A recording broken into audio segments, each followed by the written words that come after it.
Imaginez un instant que vous possédiez une source d'énergie si puissante qu'elle pourrait transformer radicalement votre existence. Une force primordiale capable de propulser vos ambitions vers des sommets inexplorés. Cette énergie, vous la portez déjà en vous, silencieuse mais omniprésente, attendant simplement d'être comprise, canalisée et dirigée vers vos objectifs les plus ambitieux. Nous parlons ici d'une puissance que Sigmund Freud considérait comme le moteur fondamental de toute l'activité humaine et que Napoléon Hill, dans ses recherches approfondies sur les principes du succès, identifiait comme l'un des secrets les mieux gardés des individus qui ont marqué l'histoire par leurs réalisations extraordinaires. L'énergie sexuelle, terme qui suscite immédiatement curiosité, fascination ou parfois malaise, représente bien plus qu'une simple pulsion biologique destinée à la reproduction. Elle constitue, selon ces deux grands penseurs, la source d'inspiration la plus profonde, le combustible créatif par excellence, et peut-être même le déterminant invisible derrière les plus grandes réussites humaines. Avez-vous jamais réfléchi à la raison pour laquelle certains individus semblent déborder d'une vitalité créative inépuisable, tandis que d'autres, malgré intelligence et ressources similaires, peinent à maintenir l'énergie nécessaire pour concrétiser leur vision ?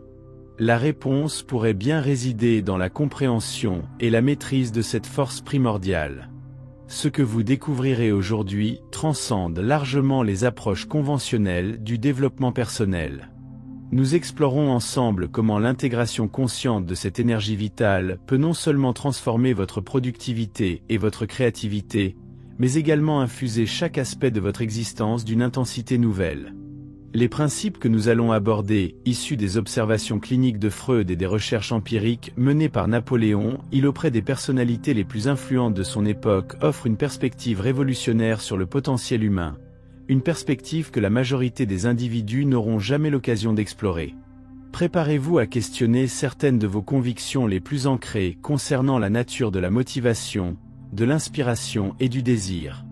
Les concepts que nous explorons ensemble pourraient heurter les sensibilités conventionnelles, mais ils sont soutenus par des décennies d'observations psychologiques et par les témoignages directs de personnalités qui ont atteint les plus hauts sommets dans leurs domaines respectifs.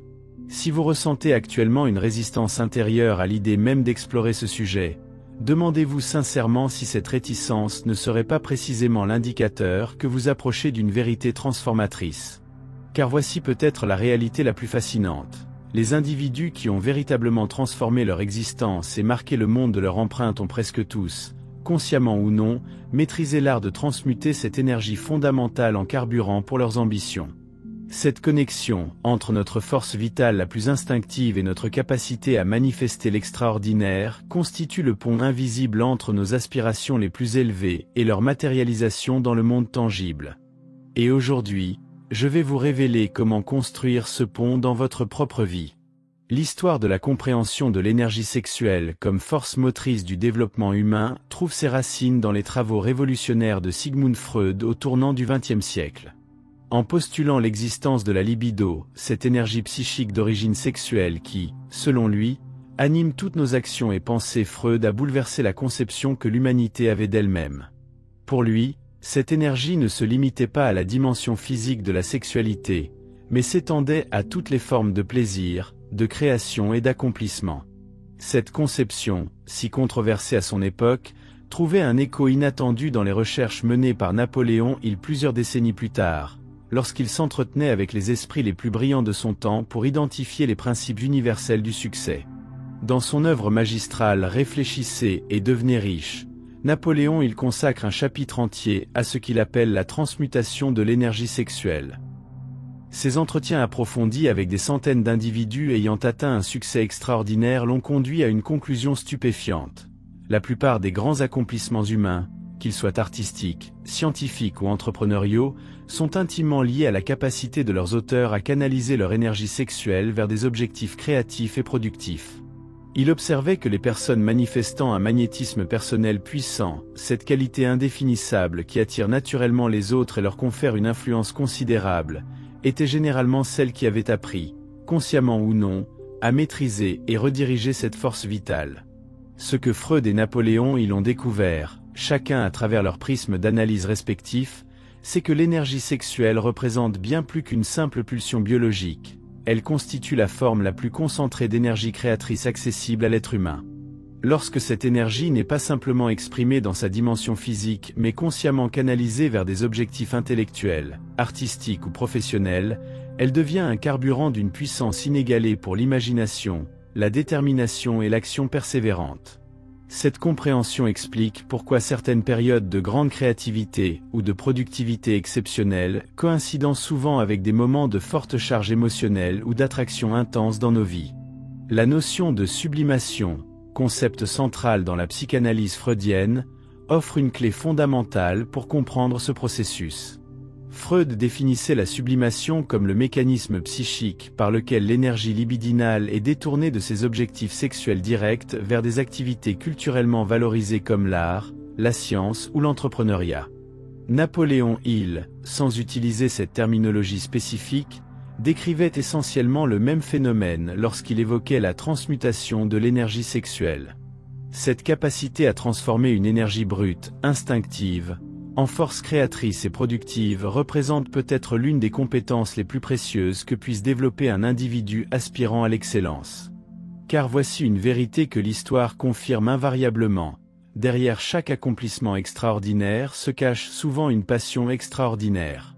La passion amoureuse et l'énergie créatrice partagent les mêmes caractéristiques fondamentales: intensité, focus, persévérance face aux obstacles et capacité à transcender les limites apparentes du possible. Ce n'est pas un hasard si tant de grandes œuvres artistiques, d'innovations scientifiques ou d'empires commerciaux sont nées dans des périodes d'intense stimulation émotionnelle ou sensuelle. L'énergie sexuelle, lorsqu'elle est consciemment dirigée vers des objectifs élevés, devient ainsi le moteur invisible des plus grandes réalisations humaines. Pour véritablement saisir la portée révolutionnaire de cette approche, il convient d'examiner comment Napoléon Hill et Sigmund Freud ont pu converger vers des conclusions similaires malgré des parcours intellectuels radicalement différents. Freud, médecin neurologue de formation, a développé ses théories à travers l'observation clinique de patients souffrant de troubles psychiques. Il a identifié comment les pulsions sexuelles réprimées pouvaient se manifester sous forme de symptômes névrotiques lorsqu'elles n'étaient pas adéquatement reconnues et intégrées. Napoléon Hill, quant à lui, n'était pas un clinicien mais un chercheur pragmatique du succès, analysant méticuleusement les habitudes et caractéristiques des individus ayant atteint l'excellence dans leur domaine. Que ces deux hommes, partant de perspectives si distinctes, aient abouti à des conclusions convergentes sur l'importance de l'énergie sexuelle constitue en soi un témoignage puissant de la validité de ce principe. L'observation fondamentale que partageaient ces deux penseurs était la suivante: l'énergie sexuelle, lorsqu'elle n'est pas simplement exprimée dans sa dimension physique mais consciemment dirigée vers des objectifs créatifs, devient le catalyseur le plus puissant pour l'accomplissement humain. Freud parlait de libido sublimé tandis que Napoléon il évoquait la transmutation de l'énergie sexuelle, mais tous deux décrivaient essentiellement le même phénomène, cette alchimie intérieure par laquelle une force instinctive primordiale se transforme en carburant pour les plus hautes aspirations humaines. Cette compréhension n'était pas seulement théorique, elle offrait une explication cohérente aux schémas récurrents observés dans la vie des individus exceptionnellement créatifs et accomplis. Prenons un moment pour considérer les implications pratiques de cette compréhension. Si l'énergie sexuelle représente effectivement une ressource aussi puissante pour la réalisation de nos ambitions, alors apprendre à la reconnaître, la cultiver et la diriger consciemment devient une compétence fondamentale pour quiconque aspire à l'excellence. Il ne s'agit pas ici d'une approche abstraite ou ésotérique, mais d'une pratique concrète de gestion de notre énergie la plus vitale. Napoléon il avait d'ailleurs identifié 10 stimulants naturels de l'esprit, parmi lesquels l'amour et le désir sexuel figuraient aux premières places non par hasard, mais parce qu'ils constituent les sources d'énergie les plus puissantes disponibles à la conscience humaine. L'histoire regorge d'exemples illustrant cette connexion entre l'énergie sexuelle et les accomplissements créatifs exceptionnels. Des artistes comme Pablo Picasso, dont les périodes de plus grande productivité coïncidaient souvent avec de nouvelles relations amoureuses passionnées. Des scientifiques comme Nikola Tesla, qui avait consciemment choisi le célibat pour rediriger toute son énergie vers ses inventions. Ou encore des entrepreneurs comme Steve Jobs, dont l'intensité légendaire et le charisme magnétique témoignaient d'une maîtrise instinctive de cette énergie vitale. Ces exemples ne suggèrent pas une approche unique, certains ont trouvé leur voie dans l'expression physique de cette énergie, d'autres dans sa sublimation complète, mais ils illustrent tous comment la conscience et la gestion de cette force peut catalyser des réalisations extraordinaires. Ce que Freud et Napoléon, ils nous invitent fondamentalement à comprendre, c'est que notre relation à notre propre énergie sexuelle influence profondément notre capacité à manifester nos visions dans le monde. Une relation inconsciente, non réfléchie ou simplement dictée par les conventions sociales, nous prive généralement d'une ressource intérieure d'une valeur inestimable. À l'inverse, une approche consciente, intégrée et dirigée vers nos aspirations les plus élevées peut transformer cette énergie en un outil de création et de manifestation d'une puissance incomparable. Cette perspective transcende les considérations morales traditionnelles pour nous inviter à une compréhension plus profonde et plus nuancée de notre nature fondamentale. La transmutation de l'énergie sexuelle, telle que décrite par Napoléon Hill, ne relève pas du mysticisme ou de l'ésotérisme, elle s'appuie sur des mécanismes psychophysiologiques observables et explicables. Lorsque nous ressentons désir ou attraction, notre corps produit un cocktail neurochimique puissant, incluant dopamine, testostérone, adrénaline et autres hormones qui intensifient notre focus mental, notre énergie physique et notre détermination. Le génie de l'approche proposée par Napoléon Hill et corroborée par les observations de Freud consiste à reconnaître que cet état d'activation physiologique et psychologique peut être délibérément redirigé vers des objectifs créatifs ou productifs, plutôt que d'être simplement exprimé dans sa dimension physique immédiate. Cette transmutation s'opère essentiellement à travers une redirection consciente de l'attention et de l'intention. Lorsque nous ressentons l'émergence de cette énergie, reconnaissable à son intensité caractéristique, nous pouvons choisir de la canaliser vers nos projets créatifs, nos défis intellectuels ou nos objectifs professionnels. Cette redirection n'implique pas nécessairement une répression ou un déni de la dimension physique de notre sexualité. Elle propose plutôt d'exploiter l'amplification d'énergie, de focus et de motivation que génère naturellement l'état d'excitation pour servir des objectifs plus larges et plus durables. Napoléon Hill soulignait d'ailleurs que les individus manifestant un magnétisme personnel particulièrement puissant étaient généralement ceux qui avaient, consciemment ou non, maîtrisé cet art de la transmutation. Freud, dans sa théorie de la sublimation, offrait une explication complémentaire de ce processus. Pour lui, les sociétés humaines se construisaient précisément sur cette capacité à détourner l'énergie libidinale de ses objectifs sexuels immédiats vers des réalisations culturelles valorisées collectivement. Sans cette capacité de sublimation, affirmait-il, les grandes civilisations, avec leurs monuments, leurs œuvres d'art et leurs avancées scientifiques, n'auraient jamais pu émerger. Cette perspective suggère que la transmutation de l'énergie sexuelle n'est pas seulement une technique de développement personnel, mais bien un processus fondamental de l'évolution culturelle humaine, une alchimie intérieure qui transforme nos pulsions les plus primordiales en catalyseurs de nos aspirations les plus élevées. À un niveau plus pratique, cette approche nous invite à reconnaître et à honorer notre énergie sexuelle comme une ressource précieuse, à cultiver une relation consciente avec elle, et à apprendre à la diriger délibérément vers nos objectifs prioritaires. Cela implique parfois des périodes d'abstinence volontaire, non pas comme une forme de répression ou de déni, mais comme une pratique consciente de conservation et d'accumulation d'énergie créative. Napoléon Hill observait que de nombreux individus exceptionnellement créatifs et productifs adoptaient naturellement cette pratique pendant les périodes exigeant une concentration et une énergie mentale particulièrement intense. Cette observation rejoint d'ailleurs certaines traditions spirituelles et philosophiques anciennes qui reconnaissaient l'importance de la maîtrise de l'énergie sexuelle pour l'accomplissement intellectuel et spirituel. Il est fascinant de constater comment cette compréhension, formulée différemment selon les époques et les cultures, semble constituer une constante dans l'histoire de la pensée humaine. Des philosophes grecs anciens aux maîtres taoïstes chinois, en passant par les yogis tantriques de l'Inde et jusqu'aux observations empiriques de Napoléon Hill ou aux théories psychanalytiques de Freud, cette reconnaissance du lien entre énergie sexuelle et potentiel créatif transcende les frontières culturelles et temporelles. Cette convergence remarquable suggère que nous touchons ici à un principe fondamental de la psychologie humaine, un principe dont la compréhension et l'application peuvent considérablement amplifier notre capacité à manifester nos visions dans le monde. L'un des aspects les plus fascinants des observations de Napoléon, il concernait la corrélation qu'il identifiait entre la maîtrise de l'énergie sexuelle et ce qu'il nommait le magnétisme personnel, cette qualité intangible mais puissante qui permet à certains individus d'exercer une influence naturelle sur leur entourage. Il notait que les personnalités les plus magnétiques et charismatiques qu'il avait eu l'occasion d'étudier, des leaders politiques aux grands industriels, en passant par des artistes renommés, possédaient généralement une énergie sexuelle particulièrement intense, qu'ils avaient appris à canaliser consciemment plutôt qu'à simplement exprimer ou pire encore, à réprimer. Cette observation rejoint d'ailleurs certaines conclusions de Freud, qui identifiait la libido comme source fondamentale de vitalité psychique et d'influence interpersonnelle. Cette corrélation entre énergie sexuelle maîtrisée et pouvoir d'influence n'est pas fortuite, elle s'explique par des mécanismes psychophysiologiques identifiables.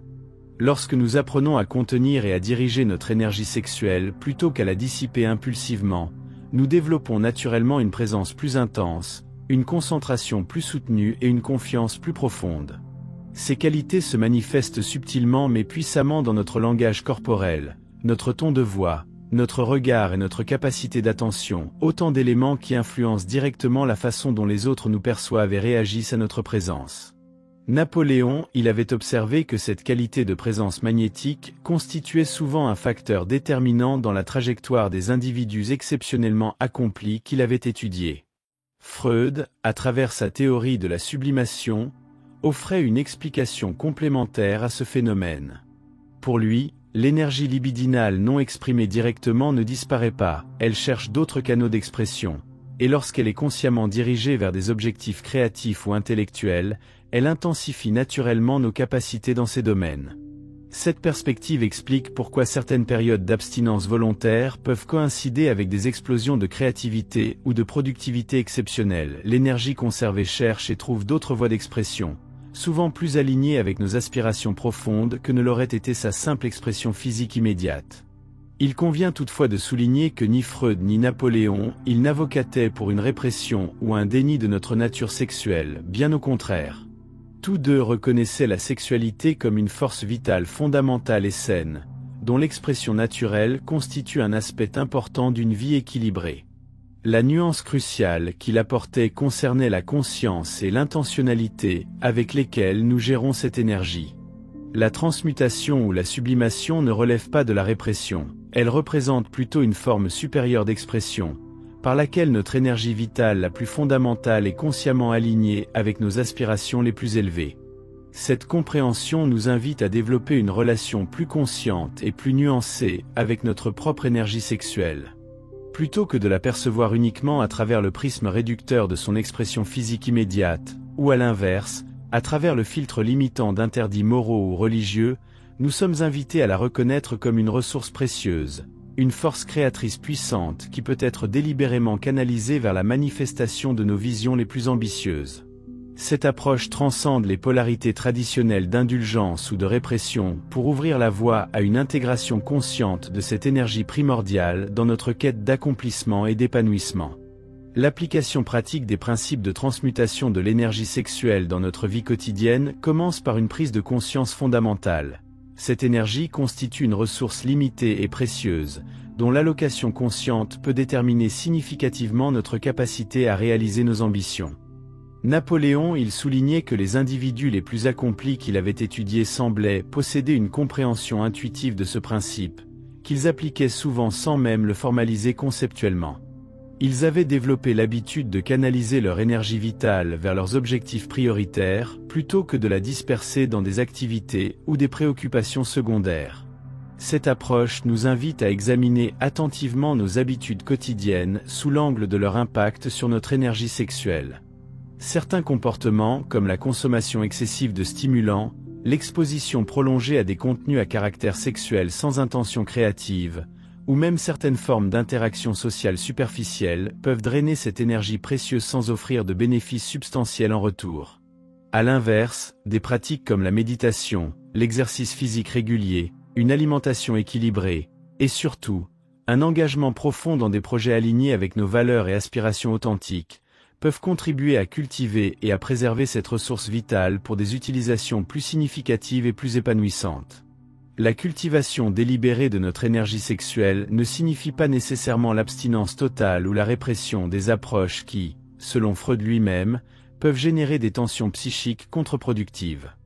Il s'agit plutôt de développer une conscience aiguë des différentes façons dont cette énergie peut être exprimée, et de choisir délibérément les modes d'expression les plus alignés avec nos aspirations profondes. Pour certains, cela peut effectivement impliquer des périodes de retenue volontaire, pendant lesquelles l'énergie accumulée est consciemment redirigée vers des projets créatifs ou intellectuels exigeants. Pour d'autres, cela peut signifier une intégration plus harmonieuse entre expression physique de la sexualité et réalisation dans d'autres domaines de la vie. Napoléon, il observait que les individus manifestant la plus grande puissance créative étaient généralement ceux qui avaient développé une forme d'équilibre dynamique entre expression et transmutation de leur énergie sexuelle. Cette observation rejoint d'ailleurs certains principes des traditions tantriques orientales, qui reconnaissent depuis des millénaires l'importance de cultiver et de diriger consciemment l'énergie sexuelle pour amplifier nos capacités dans tous les domaines de la vie. Ces traditions proposent des techniques spécifiques, respiration, visualisation, posture physique, entre autres pour faciliter cette circulation et cette transmutation d'énergie. Sans nécessairement adopter ces pratiques spécifiques, nous pouvons néanmoins nous inspirer de leurs principes fondamentaux. Notre énergie sexuelle est une force sacrée et puissante qui mérite d'être honorée, cultivée et consciemment dirigée. La dimension peut-être la plus transformative de cette approche concerne notre relation émotionnelle et psychologique à notre propre sexualité. Dans une culture souvent polarisée entre répression puritaine et exploitation commerciale de la sexualité, développer une relation consciente, respectueuse et intentionnelle avec notre énergie sexuelle peut constituer en soi un acte révolutionnaire. Reconnaître cette énergie comme une force vitale précieuse, ni à réprimer ni à gaspiller, mais à cultiver délibérément et à exprimer en alignement avec nos valeurs et aspirations les plus profondes, peut transformer radicalement non seulement notre créativité et notre productivité, mais également notre relation à nous-mêmes et aux autres. Comme le soulignait Freud, notre relation à notre sexualité influence profondément tous les aspects de notre psyché et de notre vie sociale. Un aspect particulièrement fascinant des observations de Napoléon, il concernait ce qu'il appelait l'influence stimulante de l'environnement sexuel sur la créativité et la productivité. Il avait remarqué que la présence ou la proximité d'une personne pour laquelle on ressent une attraction intense pouvait catalyser des performances intellectuelles ou créatives exceptionnelles. Cette observation, qui pourrait paraître anecdotique ou même triviale à première vue, trouve en réalité un écho profond dans les théories freudiennes concernant la sublimation de l'énergie libidinale. Freud expliquait que l'énergie sexuelle, lorsqu'elle ne peut pas s'exprimer directement dans sa dimension physique, cherche naturellement d'autres canaux d'expression, et lorsque ces canaux sont délibérément orientés vers des activités créatives ou intellectuelles, ils peuvent intensifier considérablement nos capacités dans ces domaines. Cette dynamique explique pourquoi certaines relations sentimentales ou érotiques non consommées physiquement, ou consommées avec modération consciente, peuvent générer une énergie créative particulièrement puissante. L'histoire culturelle abonde d'exemples illustrant cette corrélation. Des poètes du mouvement de l'amour courtois médiéval, dont les passions non consommées inspiraient des œuvres d'une beauté sublime, aux artistes et scientifiques modernes dont les périodes de plus grande productivité coïncidaient souvent avec des relations passionnées complexes. Cette observation ne constitue pas une prescription pour créer artificiellement de telles situations, elle nous invite plutôt à reconnaître comment notre énergie émotionnelle et sexuelle peut, lorsqu'elle est consciemment dirigée, amplifier considérablement notre potentiel créatif. Napoléon, il avait également identifié un phénomène qu'il nommait l'influence de la sélection sexuelle sur l'excellence. Il observait que les individus manifestant un niveau exceptionnel d'accomplissement dans leur domaine tendaient généralement à sélectionner et à être sélectionnés par des partenaires dont les qualités intellectuelles, créatives ou entrepreneuriales complémentaient et stimulaient les leurs. Cette observation, qui trouve d'ailleurs des échos dans certaines théories évolutionnistes modernes, suggère que nos choix amoureux et sexuels ne sont pas seulement déterminés par des facteurs physiques ou émotionnels superficiels, mais également par une forme d'intelligence évolutive qui reconnaît les partenaires susceptibles de catalyser notre développement et notre expression créative. Cette perspective offre un éclairage nouveau sur l'importance de nos choix relationnels dans notre quête d'accomplissement et d'épanouissement. Plutôt que de percevoir nos relations amoureuses ou sexuelles comme des domaines séparés de nos aspirations professionnelles ou créatives, nous pouvons reconnaître leur interconnexion profonde et l'influence mutuelle qu'ils exercent l'un sur l'autre.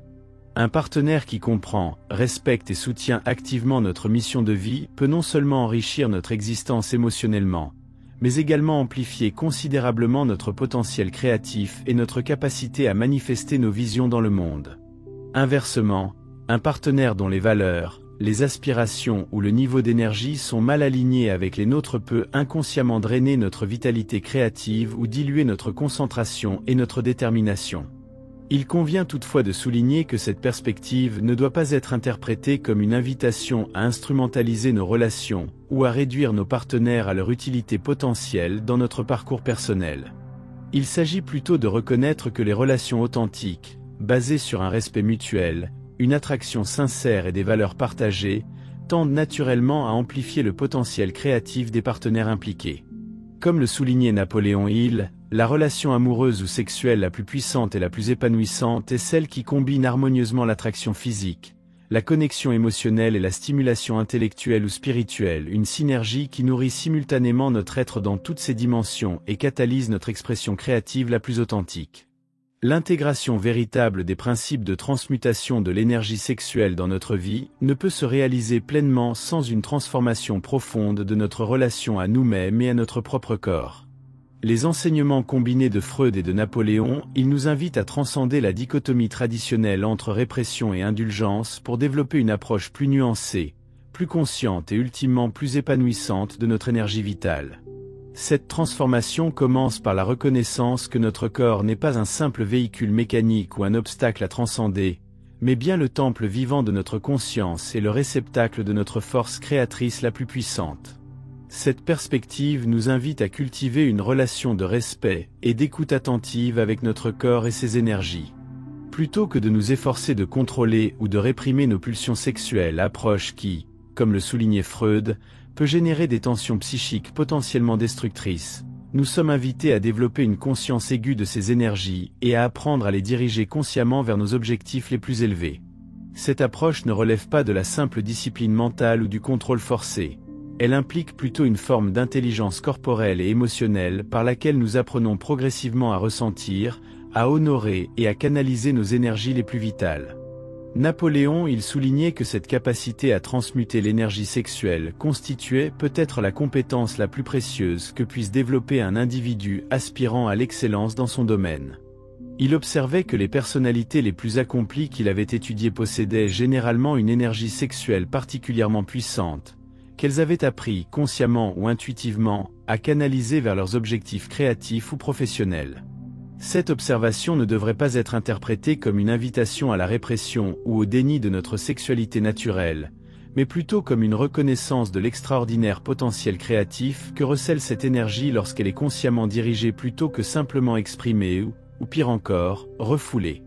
La pratique de la transmutation sexuelle, telle que décrite par Napoléon Hill et corroborée par les théories freudiennes, comporte plusieurs dimensions pratiques que nous pouvons intégrer consciemment dans notre quotidien. La première concerne notre environnement physique et sensoriel. Les stimuli auxquels nous exposons régulièrement nos sens visuels, auditifs, tactiles, gustatifs ou olfactifs influencent profondément la qualité et la direction de notre énergie vitale.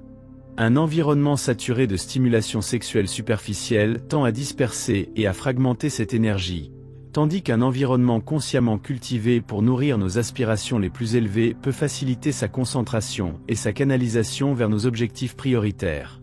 Une autre dimension cruciale concerne notre vie relationnelle. Les personnes avec lesquelles nous choisissons de partager notre intimité émotionnelle et physique peuvent soit amplifier notre puissance créative, soit la drainer inconsciemment. Napoléon, il observait que le choix d'un partenaire dont les valeurs, les aspirations et le niveau d'énergie sont alignés avec les nôtres peut créer une synergie extraordinairement féconde, une observation qui trouve d'ailleurs des échos dans les conceptions freudiennes de l'amour comme catalyseur de notre développement psychique le plus profond. Cette perspective nous invite à considérer nos choix relationnels non pas seulement sous l'angle de l'attraction immédiate ou de la compatibilité superficielle, mais également à travers le prisme de leur impact potentiel sur notre mission de vie et notre expression créative. Car voici peut-être la perspective la plus révolutionnaire qu'offrent conjointement les travaux de Freud et de Napoléon Hill. Notre sexualité n'est pas un domaine séparé de notre vie créative, professionnelle ou spirituelle. elle en constitue le fondement énergétique le plus profond. Lorsque nous apprenons à intégrer harmonieusement ces différentes dimensions de notre être, plutôt que de les compartimenter ou de les opposer artificiellement, nous accédons à un niveau de puissance créatrice et de satisfaction personnelle rarement accessible autrement. Cette intégration constitue peut-être l'un des défis développementaux les plus profonds et les plus transformateurs auxquels nous sommes confrontés en tant qu'êtres humains, un défi dont la relevée peut considérablement amplifier notre capacité à manifester nos visions les plus ambitieuses dans le monde. Au terme de cette exploration des principes révélés par Sigmund Freud et Napoléon Hill concernant la puissance transformative de l'énergie sexuelle, une vérité fondamentale émerge avec clarté. Nous possédons en nous une force créatrice d'une puissance inouïe, dont la maîtrise consciente peut radicalement transformer notre capacité à manifester nos visions dans le monde. Cette compréhension transcende largement les approches conventionnelles du développement personnel ou de la réussite professionnelle. Elle touche aux mécanismes les plus fondamentaux de notre vitalité, de notre créativité et de notre influence dans le monde. Ce n'est pas un hasard si les individus qui ont marqué l'histoire par leurs réalisations extraordinaires ont presque tous, consciemment ou intuitivement, maîtrisé l'art de canaliser cette énergie primordiale vers leurs aspirations les plus élevées. La véritable révolution que proposent ces enseignements réside dans leur invitation à dépasser la dichotomie traditionnelle entre répression et indulgence pour développer une relation plus consciente, plus nuancée et ultimement plus épanouissante avec notre propre force vitale. Il ne s'agit ni de nier notre nature sexuelle au nom d'idéaux abstraits, ni de la réduire à sa simple expression physique immédiate, mais bien d'apprendre à la reconnaître comme la source d'énergie créatrice la plus puissante dont nous disposons, et de développer l'art subtil de la diriger consciemment vers la manifestation de nos ambitions les plus authentiques. Cette approche intégrative honore simultanément notre nature instinctive et nos aspirations les plus élevées, reconnaissant leur interconnexion profonde plutôt que leur opposition artificielle. Les principes que nous avons explorés ensemble aujourd'hui ne constituent pas de simples techniques à appliquer mécaniquement. Ils représentent une invitation à une transformation plus profonde de notre relation à nous-mêmes et à notre propre force vitale. Cette transformation commence par la reconnaissance que notre énergie sexuelle n'est pas simplement une pulsion biologique à satisfaire ou à contrôler, mais bien la forme la plus concentrée d'énergie créatrice accessible à l'être humain. Cette perspective, soutenue tant par les observations cliniques de Freud que par les recherches empiriques de Napoléon Hill, nous offre une clé précieuse pour comprendre et amplifier notre potentiel de réalisation dans tous les domaines de notre existence. Car voici peut-être la vérité la plus puissante que nous révèlent ces enseignements. Notre force créatrice la plus profonde et notre expression sexuelle la plus authentique ne sont pas des forces antagonistes, mais bien deux manifestations d'une même énergie fondamentale. Lorsque nous apprenons à les honorer simultanément et à les aligner consciemment plutôt qu'à les opposer artificiellement, nous accédons à un niveau de puissance personnelle, d'accomplissement et d'épanouissement rarement accessible autrement. Cette intégration harmonieuse de nos énergies les plus vitales avec nos aspirations les plus élevées constitue peut-être l'alchimie intérieure la plus transformative qu'il nous soit donné d'accomplir, une transmutation qui peut littéralement révolutionner notre existence et notre impact dans le monde. Si cette exploration a résonné profondément en vous, je vous invite à poursuivre votre cheminement sur cette voie de transformation personnelle. Approfondissez votre compréhension des principes évoqués aujourd'hui à travers l'étude des œuvres originales de Napoléon Hill et de Sigmund Freud, mais surtout, engagez-vous dans l'expérimentation consciente de ces principes dans votre propre vie. Car c'est uniquement à travers l'application vivante et l'intégration personnelle de ces enseignements que leur potentiel transformateur pourra pleinement se déployer dans votre existence. Et si cette exploration vous a apporté des perspectives nouvelles et précieuses, partagez cette vidéo avec ceux qui pourraient également en bénéficier. Abonnez-vous à notre chaîne pour plus de contenu explorant les principes fondamentaux du développement personnel et de la réussite, et n'hésitez pas à partager vos réflexions et vos expériences dans les commentaires ci-dessous.